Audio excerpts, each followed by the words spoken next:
You know, Nation, sometimes I'm thankful for my age. I'm thankful that I experienced as much as I had because it gives me a little bit of a sense of culture, a sense of the way things have sort of changed throughout the past decade, past couple decades, really. And I feel that it's a good way to kind of gauge how society and how music, especially, and the environment surrounding those things has certainly differed now than it has in times of the past. It seems like that prior to a couple of decades ago, perhaps in the 70s and 80s, 15 minutes of fame truly was all that you had. 90s were also a part of that, but it was also a time frame where the changeover was starting to occur, where now it was almost like 15 seconds of fame. In order to maintain that, in order to really continue to have that sort of long-lasting power, you had to kind of continue doing what you were doing at a high level. You had to continuously have singles that really touched Americans especially, but also the world, and your bubble as a bona fide superstar was dwindling every second that you didn't have something that was in the public eye in the now. So we turned to a band like All That Remains with their new album, A War That You Cannot Win. And I, of course, remember culturally whenever I was in college at the beginning and middle part of the 2000s, of course, All That Remains being a huge band, especially as we went a little bit closer to the ending of my tenure there, whenever we're talking about the 2006-2007 era, whenever Guitar Hero 2 featured a song of theirs entitled Six off of their album The Fall of Ideals, an album that I actually was able to score 1 week before its release date because of somebody dropping a promotional copy off at a CD warehouse and they stupidly accepting it. Now, a couple of albums later, with albums such as Overcome already out of their systems, this is an album where it seems and it feels to me at least that same spark, that same vigor that I've heard on All That Remains albums from the past has just kind of dwindled and diminished. The significance, the power behind it, the real, outpouring that you kind of heard on an album such as The Call of Ideals is just kind of dissipated to a faint whisper that does have a bit of a raspy attitude to it. And it almost seems like this band has kind of draped a little bit closer and closer and deathly closer, especially on their last album, toward the mainstream. And on this album, it's sort of a hybrid affair of that. I've had fans come into the store whenever they've picked up this record. I'm performing this review a day after release day, so I've already talked with a number of fans that picked up this album yesterday, and they have already described this album to me as one that is not like the albums that they heard from the past, and something that they themselves are buying based solely around the principal fact that they are All That Remains fans. So these are people that actually kind of get it.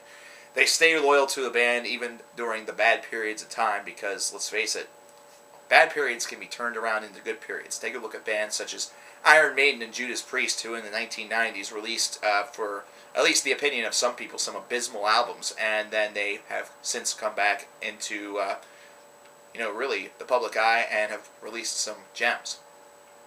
Whenever I listen to this album, it's really 40 minutes of my time that just are kind of plagued with a little bit of reminiscence, but at the same time kind of plagued with a lot of questions of what might have been. I still hear that same kind of glow that has been present on All That Remains albums in the past. However, it just seems very diminished, almost as though there's a hushed tone to it, as opposed to it being an outcry, as opposed to it being something where they're shouting these ideas, these lyrics from the high heavens, and where the guitars are soaring, going up the mountain, and really soaring once they hit their peak. It seems like this is an album where those just seem to stop just shy of the peak, if scaling the whole entire mountain at all. It just doesn't have that same resignation. It doesn't have the same resonance that it was able to really propel whenever metalcore was still a really big, hot property.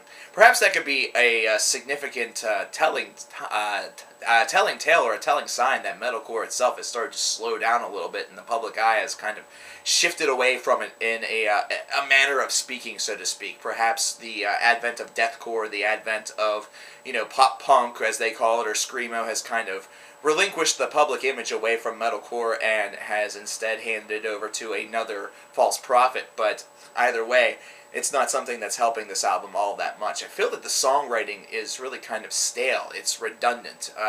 The problem with a style like this that I've always kind of mentioned in some of my reviews of metalcore bands is that it really is hard to maintain a certain level of freshness with it. It's hard to kind of reinvent the wheel with a metalcore release whenever you have a principal idea that you're essentially trying to reformat each and every time that you release an album. Almost like reformatting a hard drive and trying to start fresh, but not really filling the hard drive up with different items. You're instead just kind of rehashing it and reformatting the hard drive to put on the same tired files that you've had on there before, perhaps only with a little bit of a twist, perhaps with a little bit more of a modern edge. It's something where this album feels a little bit tired, it feels dated, it feels like it would be a really big fist-bumping album.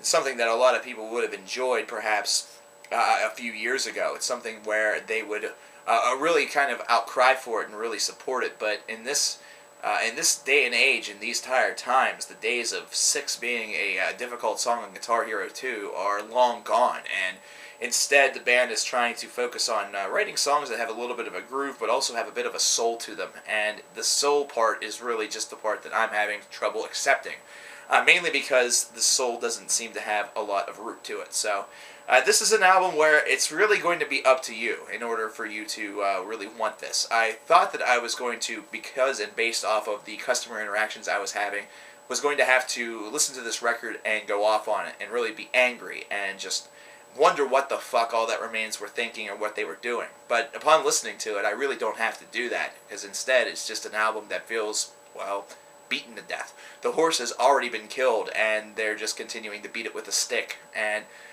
it's just, it's a passable album if you really want to look at it from bass dynamics, but whenever it comes to bringing something really new to the table, whenever it comes to something that's going to spark you, whenever it comes to top 25 time or anything like that, it's nothing special.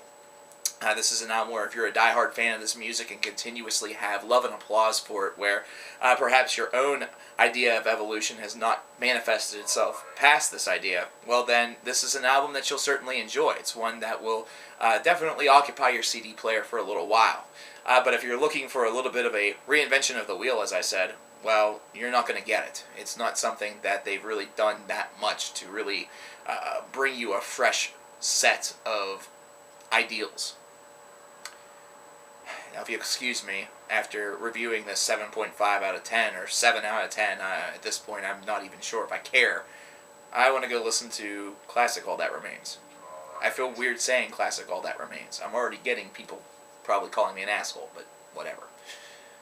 This is an album that just falls flat, and you may not even feel like finishing it. The end. Bye.